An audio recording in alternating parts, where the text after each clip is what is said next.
इथे फक्त दागिने नाही तर पिढ्यानपिढ्यांचा विश्वास मिळतो. परंपरेची झळाळी आणि विश्वासाची खात्री.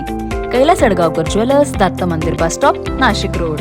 रंगपंचमीच्या दिवशी गर्दीचा फायदा घेऊन महिलेची छेड काढणारे तिघेजण क्राईम ब्रँच युनिट 1च्या ताब्यात. याबाबत पोलिसांनी दिलेल्या माहितीनुसार रंगपंचमीच्या दिवशी महिलांची गर्दीचा फायदा घेऊन छेड काढणाऱ्याच्या विरोधात गुन्हा दाखल झाला होता. सदर गुन्ह्याचा तपास करत असताना क्राईम ब्रँच युनिट 1 पोलीस हवालदार महेश साळुंखे, पोलीस अंमलदार मुक्तार शेख यांनी गुन्हा दाखल होता 2 तासाच्या आत तपोवन आडगाव परिसरातील पंपिंग स्टेशनकडे जाणाऱ्या रोडवर सतीश लक्ष्मण वाघमारे, तुषार बाळू साळवे, ओम कृष्ण भांगरे यांना ताब्यात घेऊन गुन्ह्याबाबत चौकशी केली असता त्यांनी गुन्हा केल्याची कबुली दिली. पुढील तपास पंचवटी पोलीस ठाण्याचे पोलीस करत आहेत.